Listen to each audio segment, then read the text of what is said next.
I'm Laura London, and this is The Destiny of Speaking of Jung. Returning to us today for episode 162 is Jungian psychoanalyst Dr. Morgan Stebbins in Cold Spring, New York.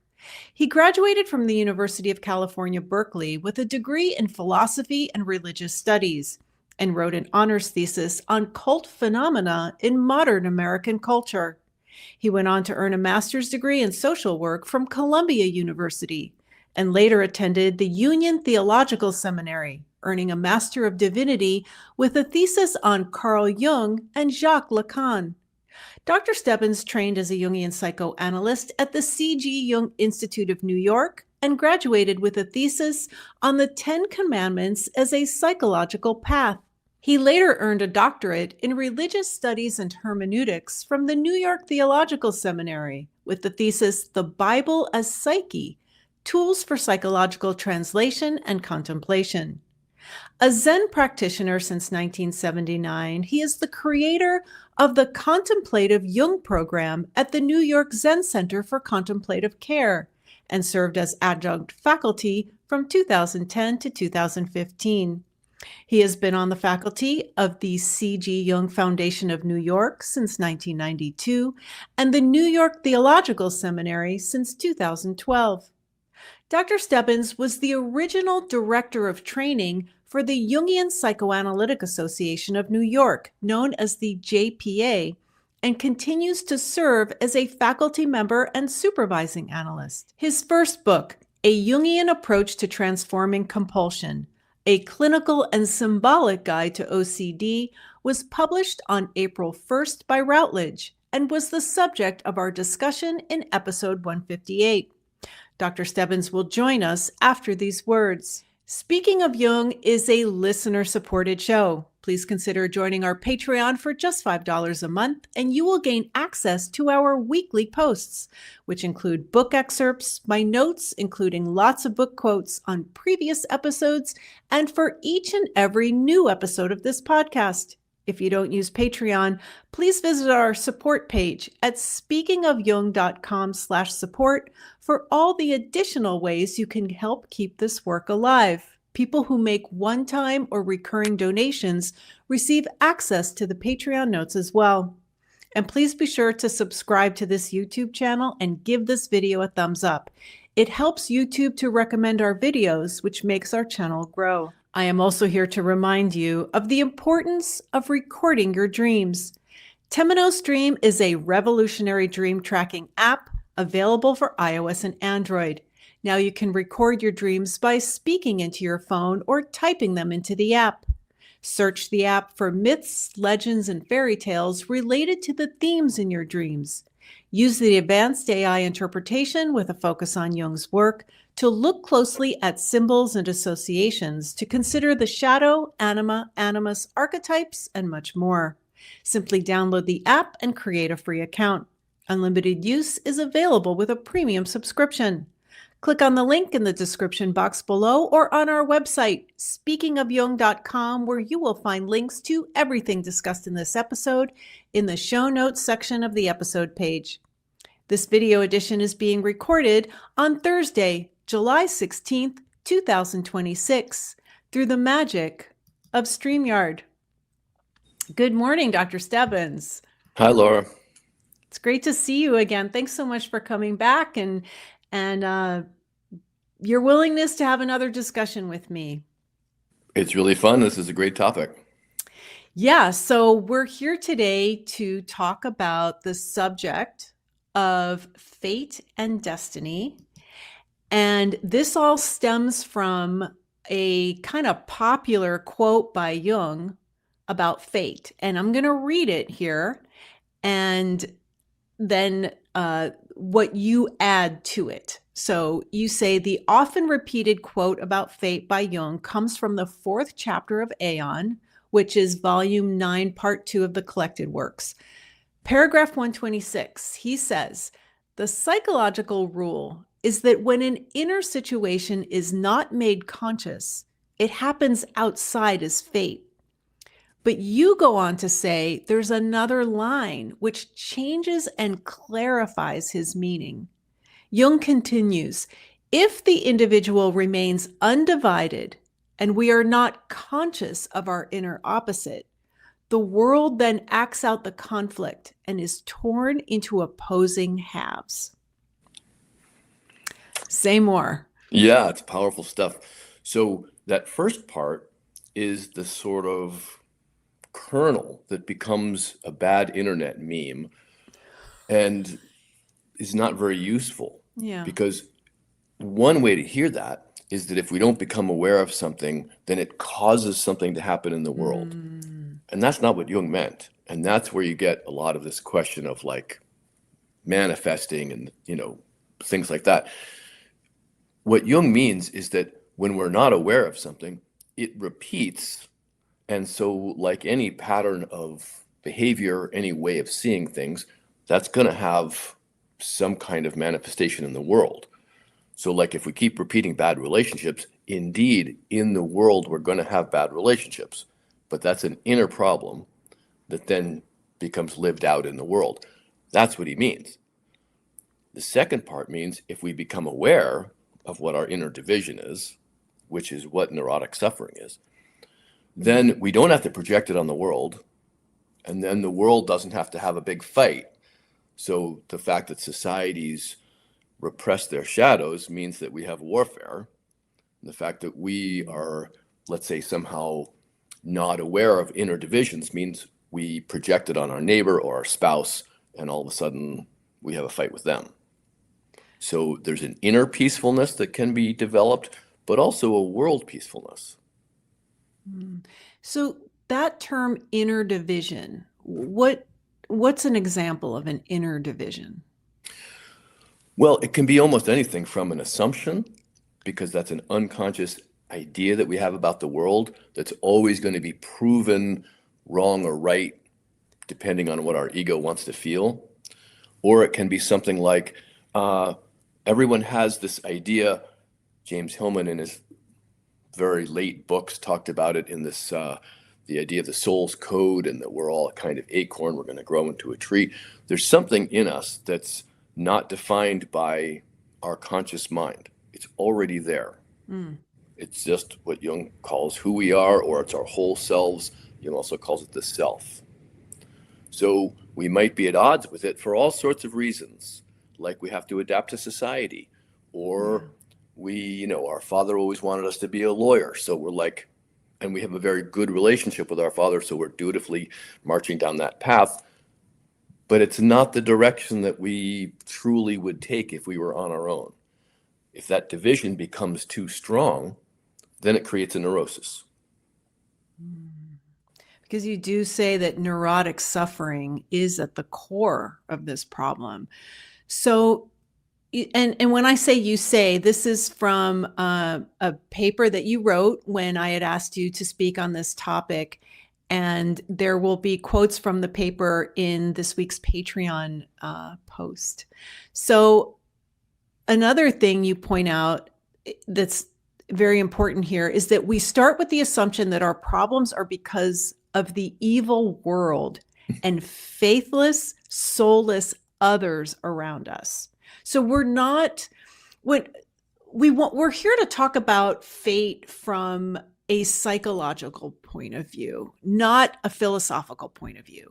So when I had mentioned this to you when we were talking yesterday about the interactions I have with some of the listeners on social media, and I don't even know if they're speaking of Jung listeners, but they keep coming at me from this philosophical point of view, and I can tell they're not really coming from personal experience or what their experience is of this. And I'm always wondering, well, what's going on inside of you?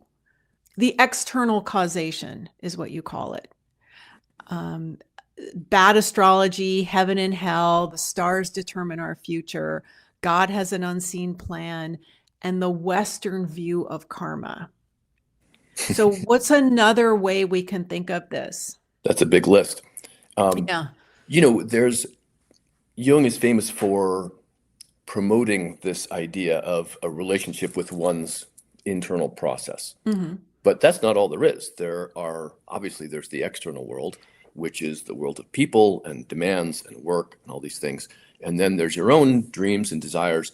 And that's always been true. And there's a place for both. The problem is when one or the other becomes somehow too important, and that judgment is only made by one's own internal process. I mean, that's the thing. You can't make a call for somebody else. That's one of the main things. You can only figure out if you're in right relationship with your own unconscious process. And I mean, maybe it's helpful to go back in time a little bit and say this question of fate and the arrival of the gods of fate, the Norns in the Norse mythology or the Moiras in the Greek mythology, can be traced back to something around the axial age, which is the time of Lao Tzu and the time of the Buddha. And in the Greek sphere, in the West, it's when people began to be aware that, oh, there's a personal soul, there's something else in the world than just you're alive or you're dead and you obey the powers. And that's when some other solution had to appear. Okay. And the solutions that came very early on were things like connection with the ancestors, which we see as projections of the ways that our past relatives still reverberate in us. Yeah. The next thing in the West was the Eleusinian mystery rites, which were a way to connect with the universe, with the cosmos and the gods in a very powerful way. It's a 3-day ritual, was written about by von Franz in The Golden Ass, and it was a beautiful thing, lasted for 700 years. Then, for reasons of psychological, the collective unconscious wanted to have a different form. The next huge thing, I mean, on the sides are all the other religions, because from the Jungian point of view, religions are a way to connect with the bigger picture. The bigger picture has always been something timeless and of a different kind of spatial representation. The causality is internal or emergent, or in any case, not the causality of the ego and the world. And the interesting thing is that's still the case for depth psychology. So Jung is saying they were onto something. The usefulness of that model has faded. And that's what Nietzsche meant by God is dead. Not that God is dead. Jung said the gods have become mental illnesses and complexes. And can we wrestle with them? It's still there. Something bigger than our ego is still there. Jung is saying, here's another vocabulary for it. And if the religious vocabulary works for someone, fine. Then, right. They're not looking at this show. They're not having these questions. Right. But if there's something that needs to connect to destiny and the question of being trapped by fate, that's still a valid question. But now we can answer it with psychological language. We could ask sort of, what are some modern problematic solutions? Problematic solutions are things like substances, alcohol, or things like this that appear to change our viewpoint, appear to change things, but don't actually change things. So it repeats, and it's painful. Right. Or conspiracy theories, or sort of ideas of mystical union. And if you're really having mystical union, then you're again not having these questions. So, right then. Yeah. So we're talking about neurotic solutions, and we call them neurotic because they're painful and they keep coming back and they don't change anything. That's a great point. If it doesn't change anything, it's going to repeat. Right. I mean, sounds simple, but I don't think we're always conscious of that. Right. Exactly. And what Jung says is this question of destiny has moved from being projected into the stars, like with astrology, or the gods, like with pagan religions or Christianity or something, into the question of what arises in us that's also foreign. So we're retracting the projections. Because Jung says it's actually true. There is something bigger than the ego. So what he would call the religious projections are not untrue. They're true. But now we're understanding them in a way that allows people to have access that don't have connection to a living religion, let's say. And that is through the neurotic symptoms. So through the desires, through the problems, through what Jung calls complexes. Those are ways that the self is talking to the ego, trying to change our opinion, trying to change our ego attitude, because that's the big relationship with the big other, is with our wholeness. And, you know, one of the difficulties is when people want to change either without doing any work, that doesn't work very well, or without changing. And I don't mean to make light of that.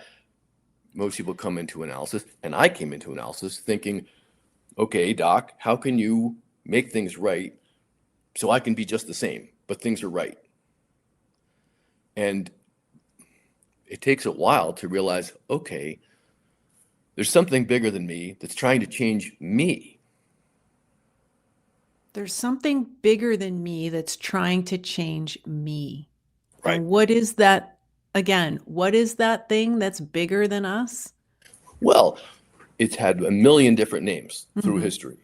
And so, and a lot of times wars are fought over, do we call it this or do we call it that? Right? Do we use Hebrew or Arabic or Greek or what, you know, what language do we use? Let's fight about it. But if we think that there's something that's bigger than our ego selves, but that we have access to, that talks to us through urges, through dreams, through fantasies, even through relationship, then we're attending to something bigger than our ego decisions, but that can become a kind of relationship that makes us feel more whole. And therefore, we don't project these problems into the world and force other people to fight them. Back to that second part of that quotation. You used the word manifest a little bit ago, and another thing that you wrote in this paper that really struck me, because that is kind of a popular thing right now, to manifest what we want instead of just kind of having things happen to us, or we're not happy with our lot in life, we're going to manifest. And you wrote, Jung's point is that whatever you would like to manifest in your life is exactly and precisely not what the big self has in mind for you. That is why Jung says the self is that which crosses my will, sometimes violently.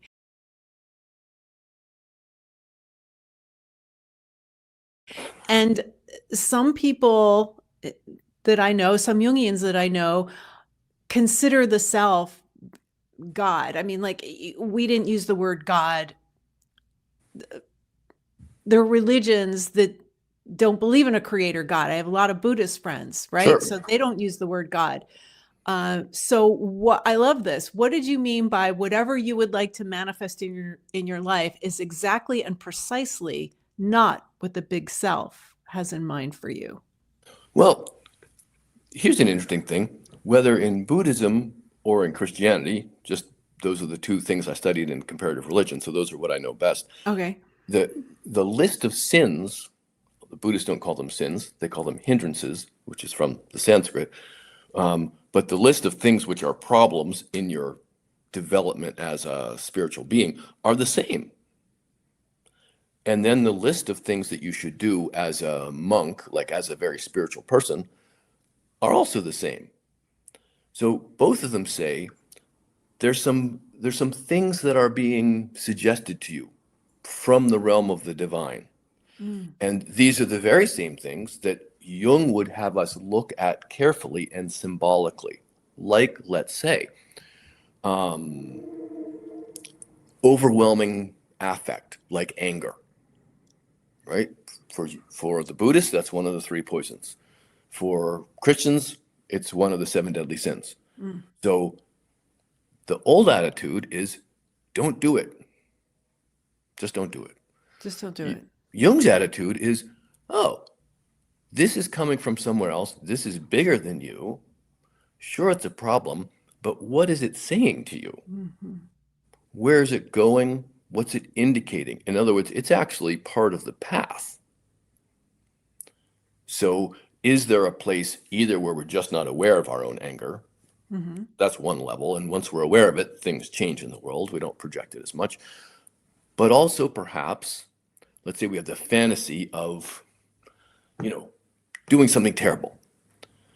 Probably we don't know how to express our anger in a way that's going to get some kind of solution in the world. Mm-hmm. So it gets backed up and becomes this violent fantasy. So then the courageous thing to do is to say, okay, I'm having real trouble asking for a raise from my boss. The real reason I'm having trouble is because I don't value myself. But it's coming out as this way, and so I have this fantasy of like, I'm going to, beat him up.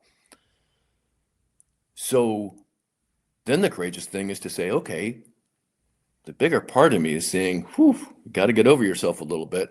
I'm going to go in and firmly, but in a related way, ask for a raise. And I don't know what's going to happen. Can't predict the future. But that's my step into becoming more of myself.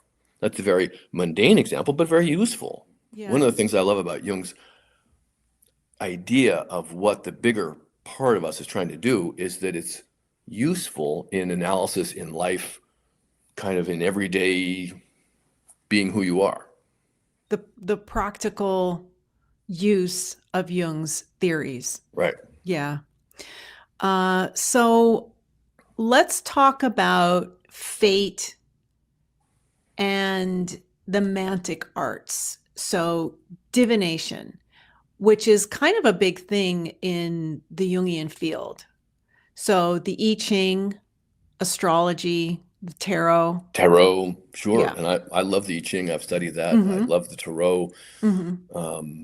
Yeah, for sure. And I've been fascinated by astrology, as Jung was, and as many Jungians are. Mm-hmm. And so in my mind, and as you pointed out last time we talked, von Franz wrote that great book on divination and synchronicity. Mm-hmm. So there's two ways to use any of these systems.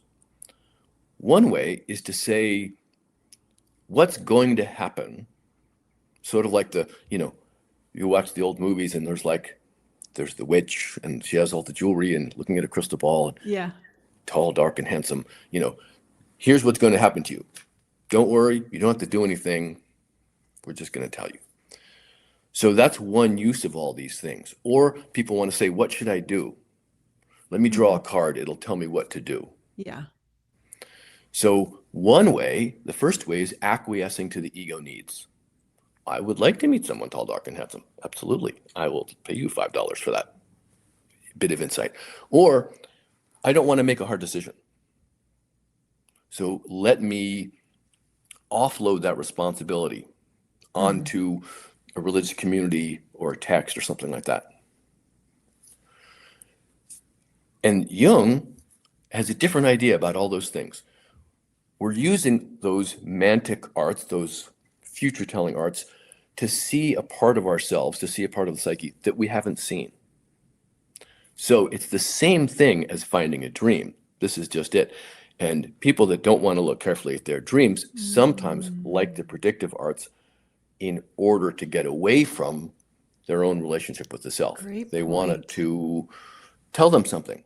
Yeah, you should be a this. Ah, great. It said so. I'll be a that. And Jung's idea is that the psyche just wants us to have a different attitude.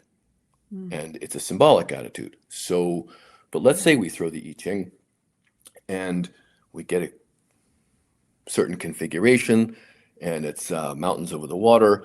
And we can either think, here's what I should do in the world, or here's a part of me I've been missing. That makes sense because now things start to percolate. And this is the synchronous part. If really that's a part of you that's been missing, and it's true if you draw a tarot card, you get the Hanged Man, or you get anything, you're like, ooh, here's a situation. I hadn't seen it from this way. Mm-hmm. Here's my situation seen from another perspective, a bigger perspective. Doesn't mean you should do something. And it doesn't mean you get what you want. So those are the Right. two errors. Okay. It means if this is a part of me I haven't seen, then who am I? Then what's my view? Now, from a different point of view, you're going to have a different orientation to the situation. And then either it won't be a problem or you'll know the decision to make. That's And the psychological way. that's the psychological way. Yeah. And how do you see synchronicity operating in that way? Synchronicity just means that all the levels of awareness are happening at the same time, right? They're synchronic, so they're happening all at the same time. We're usually only aware, the ego's aware only of stadial time. This happens, then this happens, then this happens. Right. The unconscious is aware of all times and places at all times because it doesn't participate in that mode of perception. And this is, I don't know if this is a little bit off the track, but Jung said there are the people that understand Kant and the people that don't. And he meant analysts, but it's true for everybody.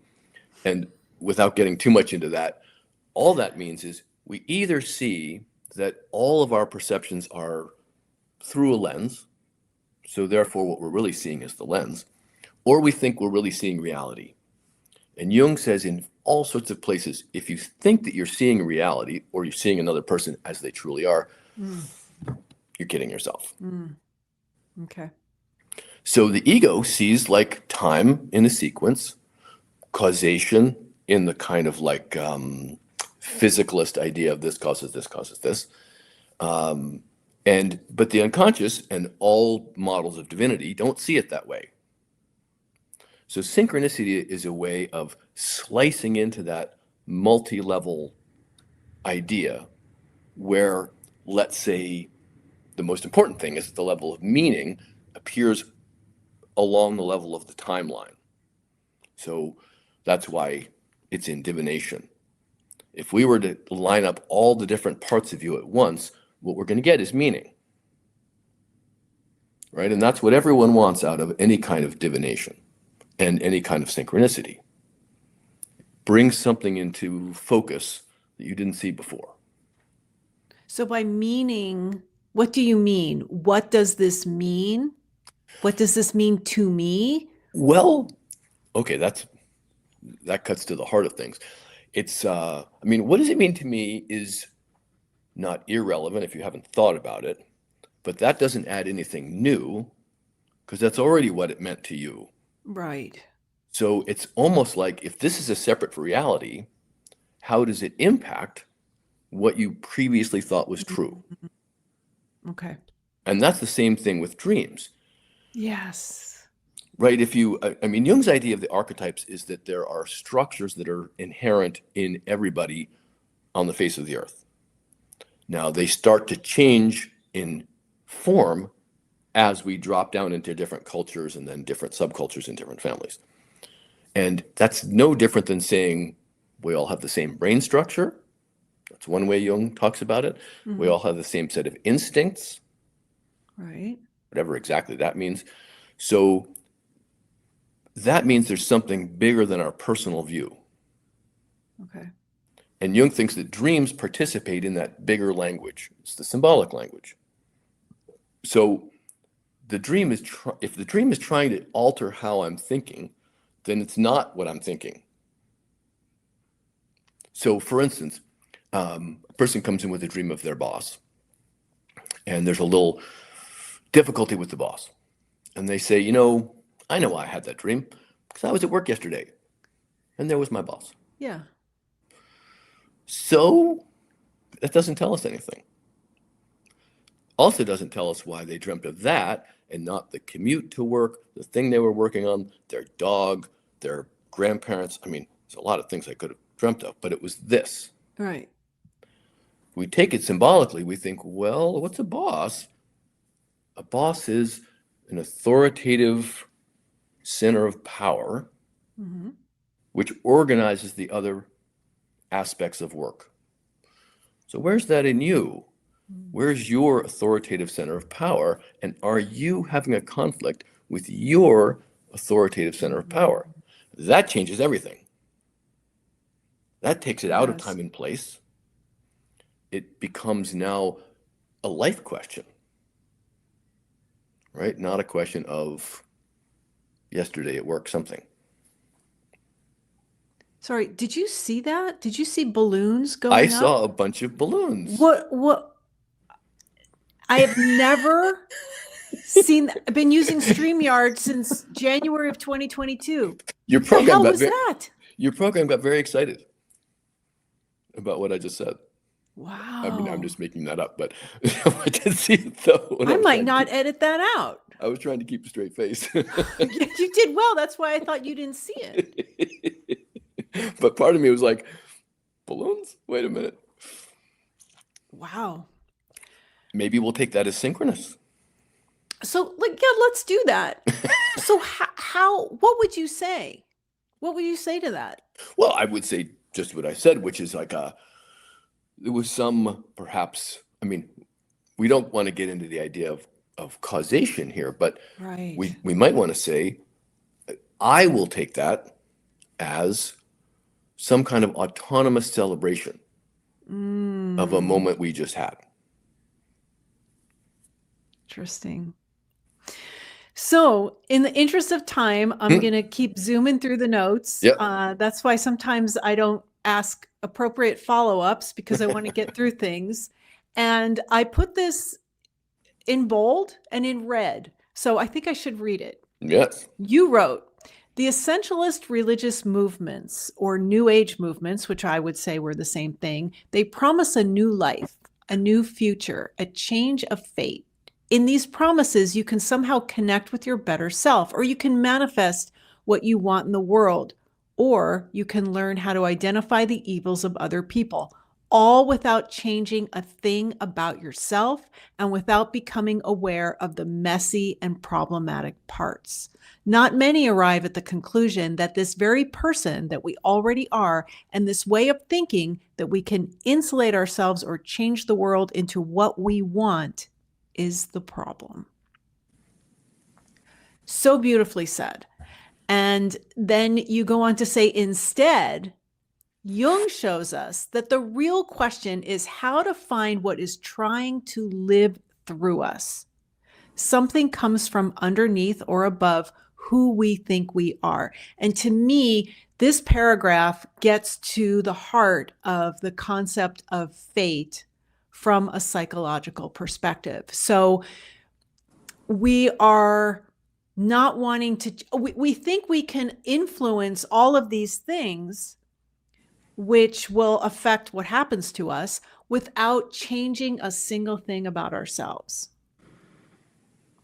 Yeah. That's right. So, yeah, boy, there's a bunch in there to talk about. One thing is this idea of who we think we are versus who we are. And who we think we are is not a list of attributes or a list of the qualities that we like. Sure. It's about the things that repeat because it's what's real that we're not seeing. But also, Jung quotes the 15th century alchemist Gerhard Dorn to say it's the difference between the quis, which means who, that is the idea of who we are, and the quid, which means what we are. And Dorn describes the latter as the idea of what we serve and to what we belong and for what purpose were we made. Now, those are three questions that if one can answer them, one is on one's way to fulfilling destiny. But we, I have to say, especially Americans, don't like the idea that we serve something or that we belong to something.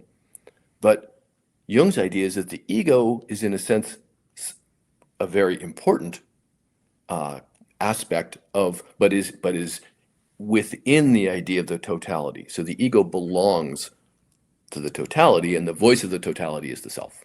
So if we can rearrange our thinking around the question of, even in my desires in the world, because it's fine to work on something, like there's a way to manifest getting a new job. It's called working hard, writing a good resume, having lots of good interviews. Yeah. Okay. But it's not about envisioning things and not doing that work. And that's, again, if people don't want to change or don't want to do the work, then, I mean, a few lucky people will get some results, and that's terrific, and that's probably the influencers. The rest of the people are not going to get the results. Right. And that word change, I think sometimes is heavy. And I will sometimes use the word grow instead of change. Sure. Do I want to grow and evolve and grow out of kind of old ways of thinking? Yeah, that's nice. And there is another concept of Jung's about finding your myth, finding one's personal myth. And then there's that scene of von Franz saying we need a living myth. And I love what you wrote here. You said finding our myth, which doesn't mean choosing your own adventure, right? It means finding out what is already there, already living through you, whether you like it or not. And I remember years ago, before I entered analysis, before I found Jung, there was a line in one of, I think, Thomas More's books, The Soul Code, something about the path is not necessarily one that the ego wants to take. And that kept me going for a while. So finding our myth, would you say a little bit about that? Sure. And yeah, that Thomas More's book is great. And, here's the thing about a path. People want to find their path. But once we do, the path goes in a way that we don't decide. You don't, if you're walking along a path in the woods, you don't think, well, this path should go to the left. Right. Therefore, I'm just going to go to the left, wander off in the woods. No, you follow the path. You're serving wherever the path is going. And you don't know where the path is going.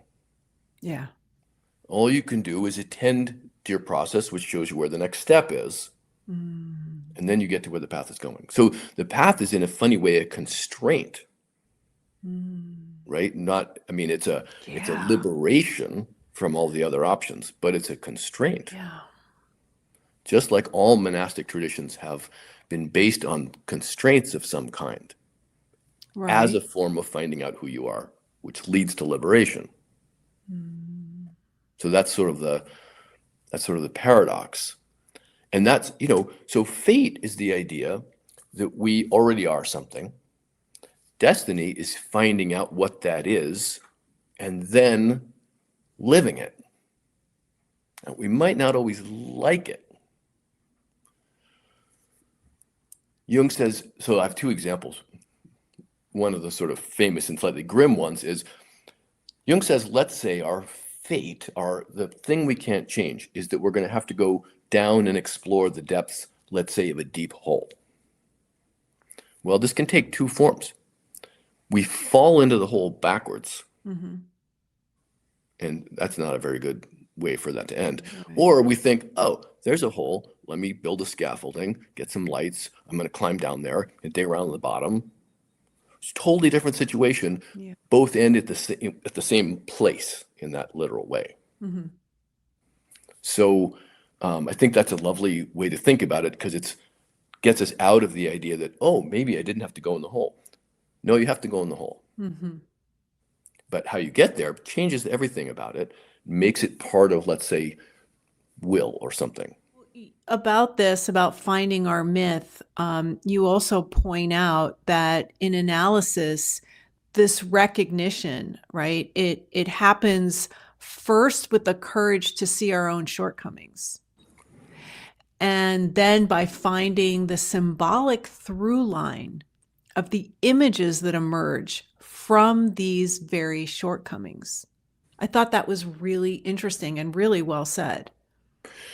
Well, thank you. And that's, Jung says that the first step in almost anything is any kind of growth process is seeing what we're missing. That's our shortcomings. It doesn't necessarily mean foibles, but it could. Right. Seeing what we're missing. I like that. Seeing what we're missing. And then, this sort of old way is, well, then correct it, you know.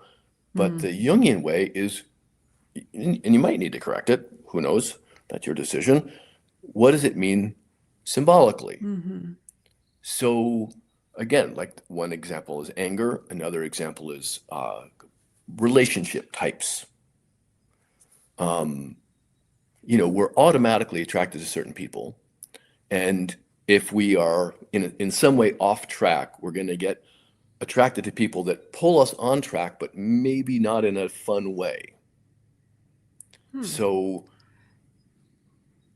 a very simple example, and this was an example that was actually pointed out to me by my mentor, Yoram Kaufman. So this is a live thing, is that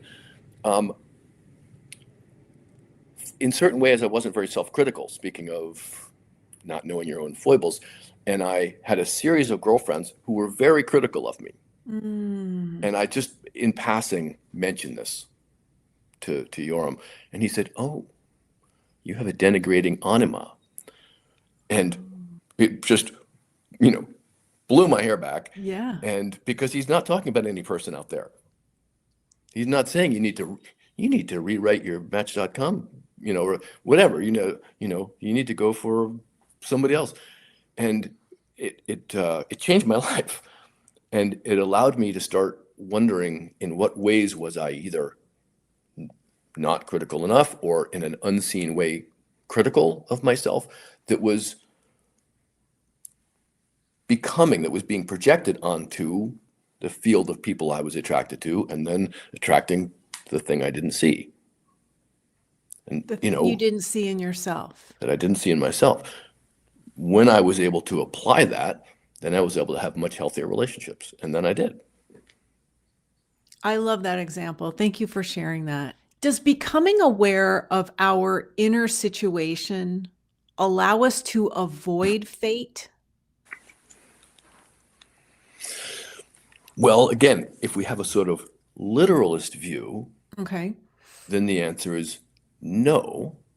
But if we have an experiential view, then the answer is it can become destiny. And that's like the example of the whole. Okay. So becoming aware of what we're missing means, in this path of my life that I can't get off of if I want to be on my path, there's a hole. Am I going to go in like this and then fall into it and break my nose? Or am I going to think, time to go down? For instance, this is why Jungian diagnostic ideas are so revolutionary. For instance, if someone is feeling a little down, either from a mood, you wake up and you're down or something like that, the common sense thing is, well, come up, have another cup of coffee, or somehow snap out of it. Right. Jungian idea is, down. Something autonomous is saying down. What's down there? Yeah. Let's go look. We'll feel the sadness. We will work past the sadness to maybe some grief, to some other thing. Maybe it's been there for a long time. And then a different kind of awareness arises, which solves the situation. So it makes down into destiny, into path, as opposed to the idea of it being fate is that down is like you're dragged along. You're always trying to get out of being down, but that's because we don't go down. We don't allow ourselves to go down there and look around. Exactly. And it could be up, it could be sideways, but that's a very common one.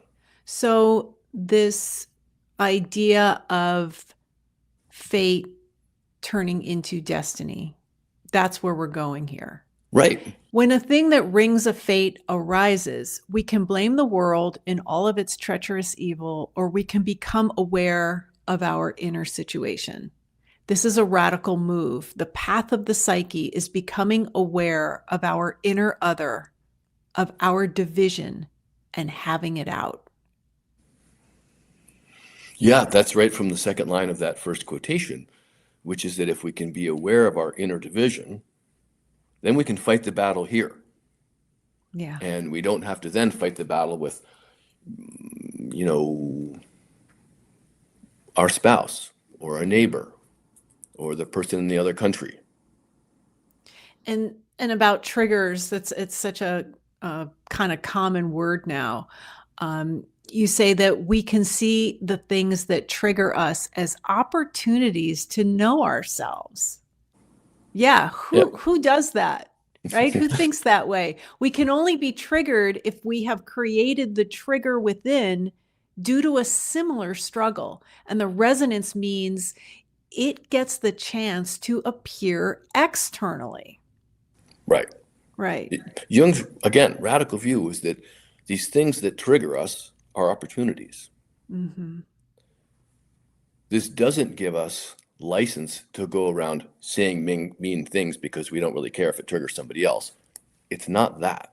Mm-hmm. It's about, this is the contemplative approach to our own life. Oh, that person said something that triggered me. I wonder what it is in me that's similar. How was I susceptible to that? That's a thing, that's a gift. It's a clue that I can find out about myself.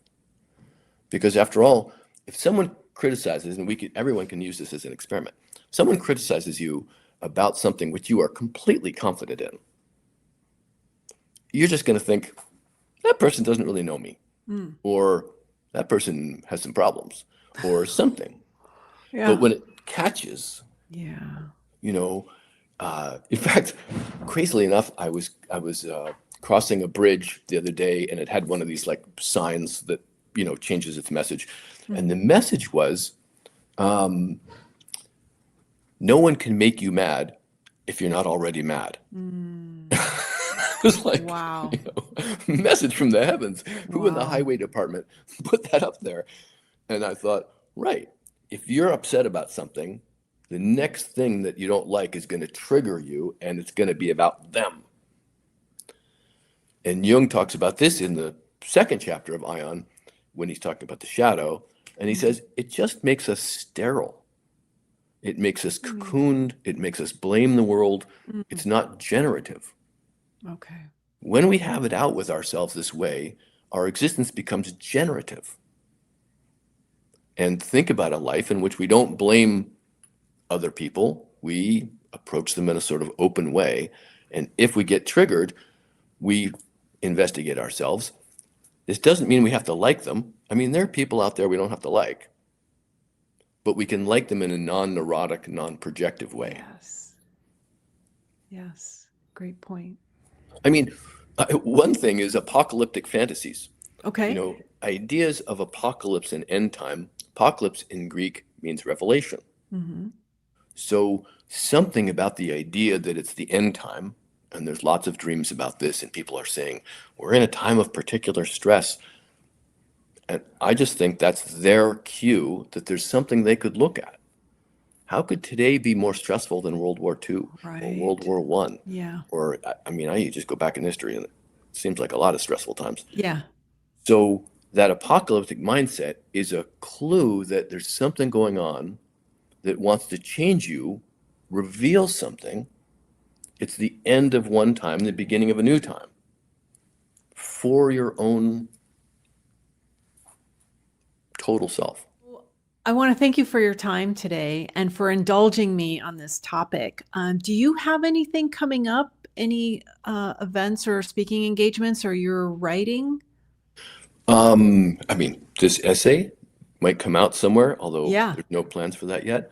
I am teaching a course on the Jungian view of narcissism Mm-hmm. in the fall that's becoming a manuscript, because Jung had some very specific and very different views of narcissism than the medical community has. But even though there's a number of books on the Jungian understanding of narcissism, none of it's really been fleshed out yet by them either. So this is not a critique of them, but it's a kind of like addition to what's been said before. And again, narcissism is a very ancient thing. Somehow it's in the news these days. I think it needs a little bit of examination. Right. Yeah, I'll look forward to that. And I also want to mention to our listeners, there is an upcoming webinar presented by the Philemon Foundation. Guest of the show, Jungian analyst Beverly Zabriskie, who is our guest in episode 85, will be discussing volume 2 of Jung's lectures delivered at the ETH Zurich Consciousness and the Unconscious. That will be on July 26th, which is Jung's 151st birthday. It is an online seminar. There'll be links in the show notes, or you can go to the Philemon Foundation's website at philemonfoundation.org/upcoming. Thank you so much, Dr. Stebbins, and I look forward to our next discussion. It was a pleasure, and I look forward to it also. Speaking of Jung is not just a podcast, it is also a website. Please visit speakingofjung.com, where you will find extensive information on the life and work of C.G. Jung, show notes, and audio downloads for all of our 184 episodes, a comprehensive books page, a blog, and a monthly email newsletter, which you can sign up for at the bottom of our front page. All of our episodes are also available on YouTube podcasts, which you can access by subscribing to our channel, Jungian Laura. It's free. It costs nothing to subscribe, so please click the subscribe button below. I created Speaking of Jung 11 years ago, and all of our content is still free to access, but it is not free to produce. Please consider contributing just $5 a month to our tip jar on Patreon, and you will receive access to our weekly posts. Or visit our support page at speakingofjung.com/support for links on all the ways you can help keep this podcast and our website operational. With special thanks to Routledge and to Princeton University Press, I am Laura London, and you've been watching The Destiny of Speaking of Jung.